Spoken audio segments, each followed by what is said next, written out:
Assalamualaikum warahmatullahi wabarakatuh. Saya Dina Irmawan dari kelas 2023C dengan mata kuliah Literasi Digital. Kali ini saya akan menjelaskan tentang teks prosedur. Teks prosedur adalah jenis teks yang menjelaskan langkah-langkah atau tahapan yang harus diikuti untuk menyelesaikan suatu tugas atau mencapai suatu tujuan tertentu. Teks prosedur biasanya disusun secara sistematis dan terstruktur agar pembaca dapat dengan jelas memahami langkah-langkah yang harus dilakukan.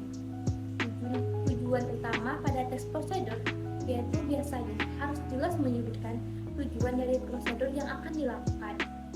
Langkah-langkah tersebut biasanya teks prosedur harus menguraikan langkah-langkah secara terperinci dan urut, mulai dari langkah pertama hingga langkah terakhir. Lalu, teks prosedur biasanya berisi dengan bahasa yang jelas. Penggunaan bahasa yang sederhana dan jelas sangat penting dalam teks prosedur agar pembaca dapat dengan mudah memahami instruksi yang diberikan.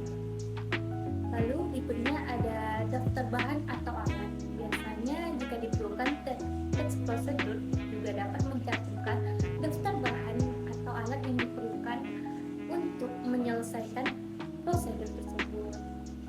Dan biasanya di dalam teks prosedur terdapat contoh atau ilustrasi untuk memperjelas instruksi.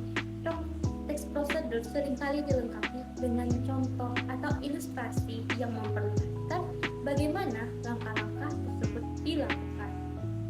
Mungkin sekian yang dapat saya jelaskan tentang cara membuat contoh teks prosedur.